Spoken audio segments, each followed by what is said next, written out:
Donc on comprend pourquoi la seconde main, ça nous fait du bien, mais concrètement, comment est-ce qu'on s'y met? On va être un peu plus dans le concret. Où chercher les bonnes pièces? Qu'est-ce qu'on peut vraiment dénicher aujourd'hui? Et surtout, comment éviter les pièges? Eh bien, on va en parler tout de suite avec notre prochaine invitée, qui est une experte de la seconde main.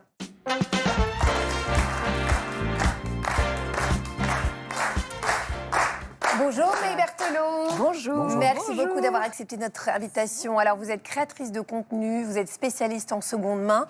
Est-ce qu'il existe aussi des tendances d'ailleurs en seconde main ou pas? Alors oui, absolument. Il y a, en fait, la mode classique va totalement influencer la seconde main. Donc toutes les tendances que vous allez retrouver actuellement, très rapidement, c'est presque en temps réel, vont arriver en seconde main. Par exemple, aujourd'hui, on est dans un gros revival des années 2000, alors que c'était hyper moqué dans les années 2010. Et là, vous allez voir plein de pièces qui vont se retrouver sur les plateformes. Ah oui, des années 2000, oui, donc c'est un peu Britney Spears. Les petites lunettes. Oui, Caroline Bessette avec ses petites lunettes des Exactement. années 90, là, Voilà. d'accord. Et pour tous ceux qui nous regardent, est-ce que vraiment le luxe en seconde main, c'est un bon plan? Alors, c'est un sujet un petit peu délicat. C'est-à-dire que oui, vous allez pouvoir trouver des jolies pièces, souvent vintage, à des prix beaucoup plus accessibles. Mais là, ici, il va y avoir deux problématiques. La première, déjà, c'est l'état. Oui. Parce que Faut bien faire attention. faut bien faire attention. Parfois, vous allez prendre une pièce, par exemple, un sac à main. Le cuir n'a pas été très bien entretenu.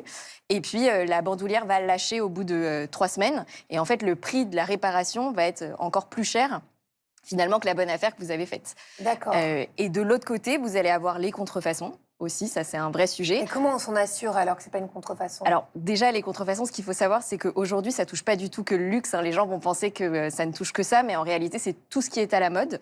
Donc dès que vous avez une marque qui est tendance, même une marque grand public, elle va aussi être touchée. Et après, pour s'en assurer, alors moi je conseille plutôt de passer par des plateformes qui sont spécialisées, qui vont proposer des services de vérification de produits. Donc ça, on fait quoi? On va sur Google et on tape service de vérification? Alors ou... non, souvent vous allez avoir l'option. Dans les sites? Sur Oui, les c'est sites, ça. sur les plateformes, Donc, il faut vous allez vraiment la avoir prendre, l'option. cette option-là. C'est ça. Et après, dans les dépôts-ventes, vous allez... normalement, ils vont vous dire en fait qu'ils ont déjà fait vérifier la pièce, etc. Ok. Donc ça, c'est quand même une garantie supplémentaire.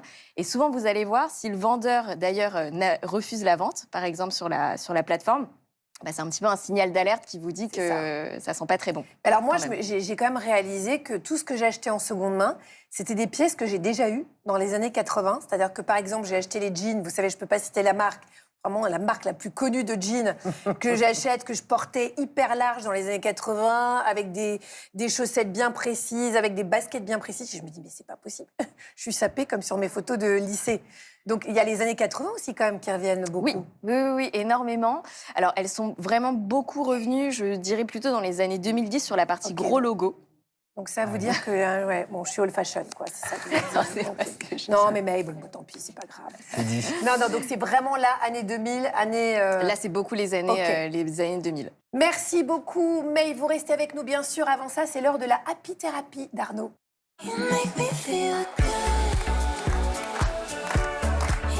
Alors, Agathe, est-ce que dans le look que j'ai aujourd'hui, il y a un truc que vous trouvez changé par rapport à Je d'habitude? vous trouve super stylé. C'est Je sympa. veux pas dire pour une fois, Ouais. mais bon, À part, j'ai l'impression, mes chaussures vous plaisent beaucoup, je crois.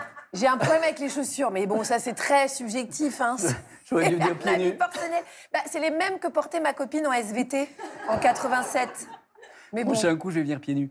Eh bien, figurez-vous qu'en fait, avec le thème de l'émission, quand j'ai su, je me suis dit, je vais aller en friperie. non, mais me dites pas que ça, c'est seconde main, parce que c'est vraiment canon. C'est Il y a du neuf. complètement seconde main. C'est-à-dire Canon.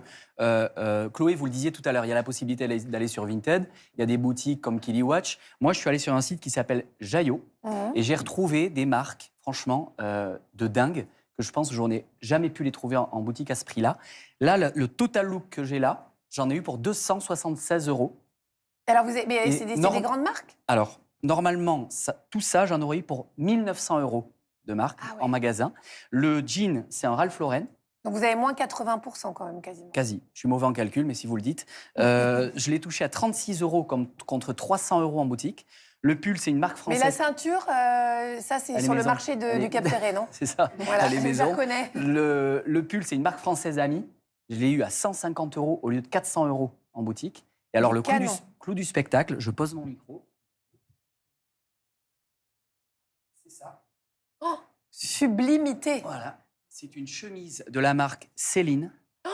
Céline. Et alors celle-là, 90 € au lieu de 1200 € en boutique. Allez, Truc de dingue. je crois qu'on fait la même taille, peut-être. Oui, c'est ça. C'est ça. Et alors... Comment il réagit tout de suite, tellement il ne va pas me la donner, vous avez non, remarqué? c'est mort. Et alors, j'étais pas tout seul. J'étais accompagné de Anna et Baharan. Vous pouvez les applaudir. Oh là là. Voilà. On a fait chauffer la CD, mais pas tant que ça, parce que regardez, pour vous, Anna, Canon. c'est un trench Burberry. 2200 € affichés sur l'étiquette. Et là, on l'a eu à 430 €. Et vous, Baharan, vous êtes habillé là pour 60 €. Et je pense que dans les boutiques, on en aurait eu pour le triple. Génial, hein? Moi, je veux le trench, la chemise et le pull et la robe. Merci beaucoup. Cécilia, pourquoi rien qu'en le disant, je suis hyper excitée. J'ai l'impression vraiment d'avoir fait sauter la banque. Ouais, vous avez l'air Pourquoi bien excité. Ouais, mais parce que vous voyez, Arnaud, vous avez, je reprends ce que disait Stan, en fait, vous regardez ce que vous avez économisé. Vous ne regardez pas ce que vous avez dépensé. Vous avez dépensé de l'argent. Mais comme on a une aversion naturelle à la perte, vous l'avez complètement oublié. Ah oui, complet. Ben oui, et vous regardez en fait ce que vous n'avez pas perdu. C'est ça le piège. Vous avez quand même dépensé plus de 200 €. Mais ça, vous l'avez Je l'ai oublié. complètement zappé. Culpabilisateur, Cécilia Como. Oh là là. Alors, par contre, il y a eu juste un problème dans la friperie et qui peut arriver régulièrement, c'est que dans ces endroits-là, il n'y a pas forcément de cabine d'essayage. Et alors, je vais vous donner 3 tips qu'on peut trouver sur les réseaux sociaux. Sarah, est-ce que vous pouvez venir? J'ai besoin de vous pour que vous puissiez me tenir le micro. J'ai découvert ça sur Instagram, c'est-à-dire que si on ne peut pas... Génial. Si on ne peut pas utiliser la cabine d'essayage, merci. Regardez, il y a 3 méthodes pour savoir si, par exemple, ce jean est à votre taille. assistante pour info. Hein. On est en 2026 et la fille Alors- à la télévision et encore celle qui tient le micro, Ouais, elle aime Merci, pas. ça. Mais non, je tiendrai après. Alors, je prends ce jean, je le boutonne complètement, je passe mon coude à la ceinture, et si le point au bout, si j'arrive à rentrer tout mon avant-bras, c'est que le jean est à la bonne taille. Ah, trop Incroyable. bien comme astuce. Elle va me faire manger le micro, je pense. Ensuite, deuxième astuce, vous prenez toujours les boutons fermés, vous faites ça comme la cape de Batman, et vous fermez ici, vous venez rejoindre les boutons.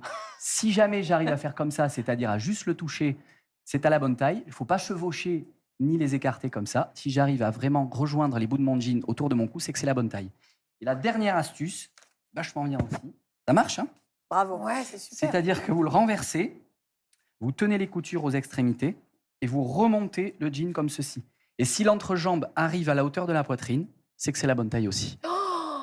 Arnaud, comment il est Incroyable. fier de son Je vous astuce. remercie, merci infiniment, Sarah. Bravo, merci à vous. Ça, alors, c'est convaincant? Non, ce que j'adore, moi, vous savez ce qui est le plus convaincant? C'est votre tête. Ah, je suis content. Il fait comme ça, il dit « Eh ouais, et si jamais là, l'entrejambe, eh ben c'est la bonne taille. »